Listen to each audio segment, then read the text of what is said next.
Donc, la page 6 du thème M1, la fin du paragraphe périmètre. Et donc là, nous avons découvert comment calculer la longueur d'un cercle. Alors, cette longueur d'un cercle, on l'appelle le périmètre du cercle. Ou encore, on utilise le mot circonférence. C'est un synonyme de périmètre, mais qu'on utilise uniquement pour le cercle. À retenir, à apprendre par cœur pour calculer le périmètre d'un cercle. Donc on va passer cela au fluo. On multiplie son diamètre par le nombre pi. Et on peut le retenir et le visualiser sous forme de la formule P égale D multiplié par pi. Donc à chaque fois que l'on va vouloir calculer le périmètre d'un cercle, eh bien, on va regarder quel est son diamètre, et ce diamètre, on va toujours le multiplier par le même nombre, on va toujours le multiplier par le nombre pi. On va donc pouvoir dire, tu te souviens de ce qu'on a vu avec les situations de proportionnalité en début de semaine, on va donc pouvoir dire que la longueur d'un cercle est proportionnelle à son diamètre, et le coefficient de proportionnalité, c'est le nombre pi. Donc toi, si tu le souhaites, eh bien n'hésite pas, lorsque tu as une situation à résoudre, tu peux tout à fait faire le petit tableau de proportionnalité si cela t'aide à répondre à la question qui est posée. Alors quelques remarques sur le nombre pi. Alors pi est un nombre très très particulier, c'est un nombre qui a intrigué et qui continue d'intriguer beaucoup les mathématiciens, et certains sont d'ailleurs à la recherche de tous les chiffres qu'il y a dans sa partie décimale. Il n'y a aucune logique d'ailleurs dans la disposition de ces chiffres. Tu pourras aller voir, je t'ai mis des liens qui te permettront effectivement d'en connaître un petit peu plus sur ces chiffres. Tu pourras même les chercher sur internet si tu veux le record du nombre de décimales du nombre pi. Alors nous, on n'a pas besoin de tous ces chiffres pour faire les calculs que nous aurons à faire. On aura juste du calcul mental à gérer, une estimation, par exemple, du périmètre d'un cercle. Eh bien, prendre 3 comme valeur approchée du nombre pi, ce sera largement suffisant. On pourra aussi, dans le calcul posé, simplement se servir de 3,14. Et puis, très souvent, nous aurons la calculatrice avec nous pour pouvoir obtenir une valeur plus précise de notre calcul. Et dans ces cas-là, on verra que quand on appuie sur la touche pi de la calculatrice, sur l'écran de notre calculatrice s'affiche 3,14159, 2653. Et puis j'ai mis 3 petits points parce qu'il y a encore pas mal de décimales derrière. Je te montre comment utiliser la touche pi de la calculatrice.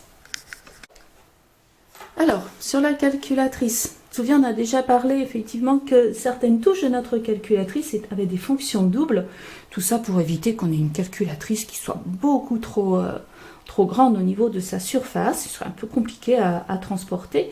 Et on repère qu'au-dessus de cette touche, ici, là où je te montre avec mon doigt, c'est écrit multiplié par 10, puis un petit X en haut, on voit qu'il y a le signe pi qui est écrit. Donc pour obtenir ce pi, eh bien, on va passer par la touche seconde, on appuie sur la touche pi, et là on voit que la calculatrice sur l'écran a affiché pi. Et donc si je veux par exemple calculer le périmètre d'un cercle qui a pour diamètre 5, ben, je vais faire pi multiplié par 5, je fais exécuter mon calcul, et là la calculatrice affiche sur son écran donc 5 pi, ça c'est la valeur exacte. Par contre, très souvent, on aura besoin de donner une valeur décimale. Tu connais la touche pour passer dans l'écriture décimale. J'appuie sur cette touche et là, je vais voir que une valeur approchée du périmètre de ce cercle est 15,707 par exemple. Je ferai bien attention parce que très souvent, dans ce type d'exercice, on me demandera de donner un certain nombre de décimales. On parlera d'arrondi ou bien on me parlera de valeur approchée. Alors, nous sommes prêts maintenant donc, pour regarder ce que tu as pu proposer pour l'exercice numéro 1. Nous allons relire l'énoncé. Bastien a acheté un vélo de taille de roue 26 pouces. Le vendeur lui a précisé que cela correspondait à un diamètre extérieur d'environ 650 mm. Diamètre extérieur, donc là, sur mon dessin, je peux le représenter. Diamètre extérieur, effectivement, donc 650 mm. Voilà effectivement où je vais retrouver cette dimension. On nous demande de calculer l'arrondi au mètre près de la circonférence de la roue.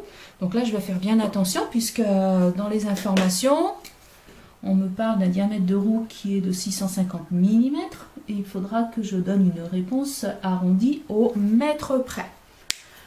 J'ai deux possibilités, ou bien je calcule la longueur du cercle en conservant la dimension du diamètre écrite en millimètres, ou bien je peux choisir tout de suite de transformer 650 mm en mètres. Ça, c'est toi qui vois. Moi, je vais le faire comme ça. 650 mm, c'est égal à 0,65 m, et ça, c'est le diamètre du cercle, le diamètre de la roue. Nous allons utiliser la formule que l'on a vue juste au-dessus. Donc, le périmètre est égal au diamètre multiplié par le nombre pi. Le périmètre est donc égal à 0,65 multiplié par le nombre pi. Je vais utiliser ma calculatrice avec la touche pi comme on vient de le voir tout de suite. Donc je vais taper 0,65 multiplié par pi. Là, la calculatrice me donne une réponse sous forme fractionnaire, 13/20 de pi. Moi, c'est la valeur décimale qui m'intéresse. Donc j'appuie sur la touche SD et je trouve que le périmètre est environ égal. Donc là, je ne mets plus le signe égal parce que je suis bien dans une valeur approchée. Je ne vais pas pouvoir écrire toutes les décimales. Et je trouve que je suis très proche. Mais en fait, de 2 mètres, on me donne un arrondi au mètre. Donc là, j'ai le choix entre est-ce que je suis plus proche de 2 mètres ou est-ce que je suis plus proche de 3 mètres. 2,04, tu es d'accord avec moi? On est beaucoup plus proche ici, bien sûr, c'est presque 2 mètres. Donc je vais répondre que l'arrondi de la circonférence de la roue au mètre près est égal à 2 mètres. La circonférence de la roue est environ 2 mètres. On passe à l'exercice numéro 2. Alors, calcul du périmètre de cette figure. Si l'on observe le dessin, on s'aperçoit que la figure représente un quart de disque. Calculer le périmètre d'une figure, c'est calculer le contour, la longueur du contour de cette figure. Donc ici, si on fait le tour, on voit que l'on a un segment ici qui mesure 1,9 cm, qui représente le rayon en fait du disque que l'on peut imaginer. Un autre rayon qui est ici, puis on a cet arc de cercle ici qui correspond donc au quart du disque. Dans un premier temps, donc on va pouvoir effectivement dire que le diamètre du disque complet est égal à 2 fois le rayon. Donc le diamètre du disque est égal à 2 fois 1,9 cm. Autrement dit, le diamètre est égal à 3,8 cm. Ce qui nous donne pour la totalité de la figure, donc un côté de 1,9 cm, un deuxième côté de 1,9 cm, et puis on va calculer le quart du cercle ici en utilisant la formule que nous avons vue, diamètre multiplié par le nombre pi, donc le diamètre ici est 3,8, multiplié par le nombre pi, et puis comme on veut seulement la longueur du quart du disque, on va diviser tout ça par 4. Je prends ma calculatrice et puis j'effectue ce calcul. 1,9 plus 1,9 plus, j'ouvre les parenthèses, 3,8 multiplié par pi que je vais chercher avec la touche seconde. Je ferme la parenthèse et j'indique que je veux diviser ce résultat par 4. La calculatrice me répond que le périmètre est environ égal. On n'a pas précisé ici